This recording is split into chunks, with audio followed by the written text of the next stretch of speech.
And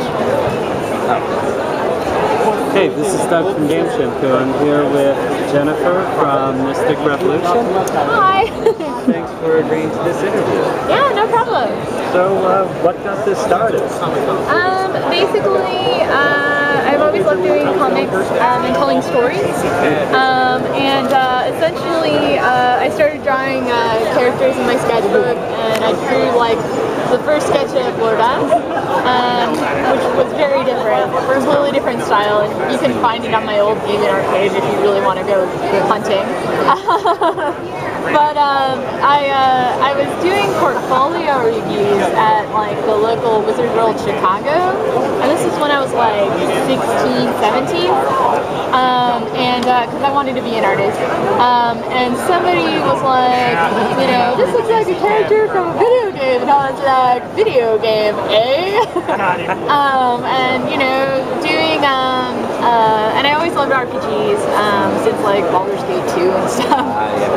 So I thought it'd be awesome to put it in the game, and even better to put it in MMO, because then I can draw lots of people and lots of different outfits and costumes all the time, and you know, I don't know, everybody's always coming and going in MMO world, so it'd just be a really fun setting to explore.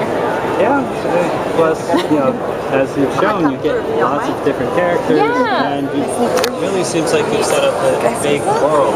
Oh yeah, I mean, that's what's cool about MMOs is that, you know, you get all these different personality types, and so many people, I mean, yes, there are build archetypes and everything, but like, you know, how you play a character is completely different from how I play a character.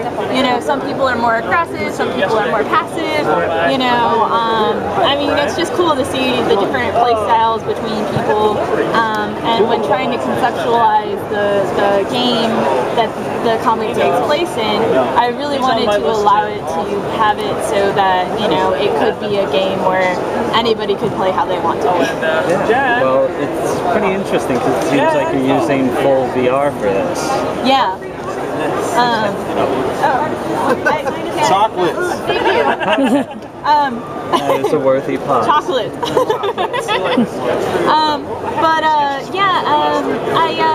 Well, because it's just another thing that's just more fun, because I like the idea that you can get totally plastered and, you know, like, no real life consequences, you just feel a little hungover in game. So, you know. Where'd the characters come from? I mean, you've got ninja, lords, other 20 origins, huh? Yeah, I mean, it's a combination of just like, you know, like based on, because I do a lot of role playing, a lot. You know, D&D, we just finished off the Dark Heresy campaign. We're doing Rogue Trader now, which is the Warhammer universe. Yeah, I mean, you know, just based on like friends' characters, like in particular Aaron, the cleric, is based on my friend Vicky, who would always play these really like haughty elves, where they'd be all like, oh, I don't want to party with you, if I'm going over here to meditate amongst nature. And she'd always be splitting off from the party and getting killed because of it, because our DM's just like, yeah, you get killed by a door. That's neither here nor there. So I was like, I'm going to put you in the comics where you're aging alcoholics, and I will find that funny. And she is, well, yeah, once she gets started. Exactly. But yeah, and then, so, you know, and then just making characters that would have fun personalities that, you know, would interact well with each other, and it's been really fun to, you know, especially with this tournament arc that we're in, have like these little moments where, you know, characters that usually don't hang out, like, get to talk and converse, like having Lotus talking with Lily, and, you know, likewise, Aaron hanging out with Toasty, and just like, I don't know, like, again, just exploring the different ways that people play the game and what it means to them. Well, any advice for like building up a fan base for a webcomic, or? You know, honestly, just do it, put it out there, stick to an update schedule, because really when it comes down to it, webcomics is all about consistency, because it doesn't matter how good or bad your artwork is, as long as your people can depend on like Monday at this time, you will have an update there. And while I'm not the best at that, I mean, I at least get it up on the day. You do. I try, and if I don't, then I live stream it, so you can still watch and be like, and yell at me if you really want to. I hold myself accountable. I'm okay with that. To do. Well, you know, I mean, you guys, honestly, like, the fans support me and, you know, and make sure that I'm able to continue doing what I love to do. So the least I can do is provide you with comics. I mean, that's the bare minimum of what I'm supposed to do. So yeah, you should hold me accountable. Well, I will do that once in a while, sure. As long as you're nice about it. I promise. I don't like death threats. Death threats are counterproductive. I They know. make artists nervous. Exactly. They look over their shoulder. That's bad.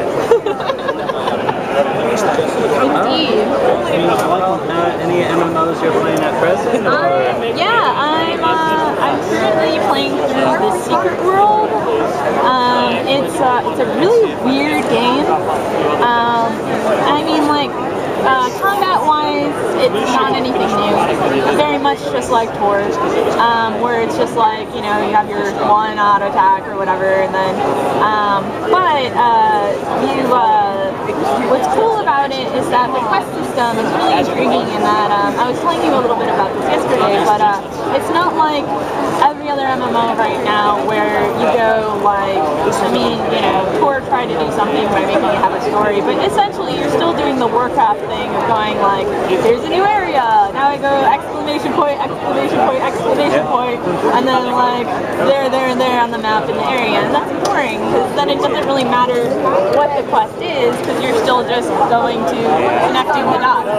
Whereas what's cool about Secret World is that it really forces you to pay attention. Like in the initial area, like I chose to be a part of the Illuminati, and what was cool was that you're supposed to the first quest you do, you're supposed to follow the symbols of the Illuminati, which, as everybody knows, is a triangle with the eye in the middle.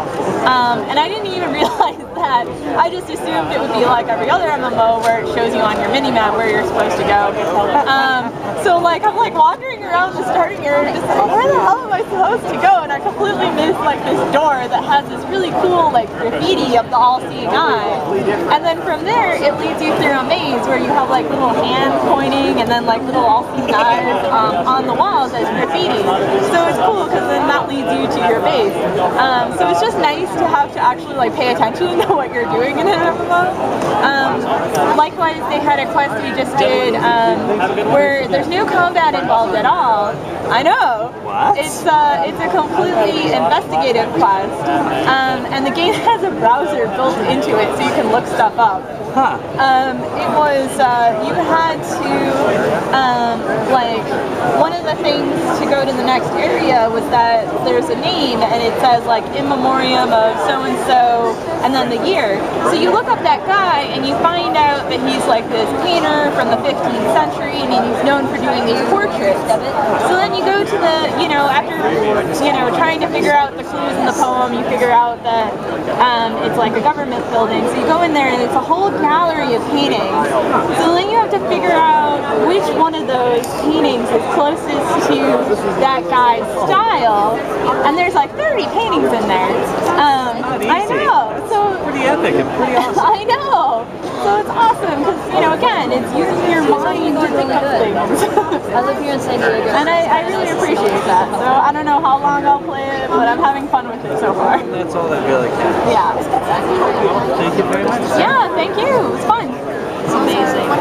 And thanks, Emily.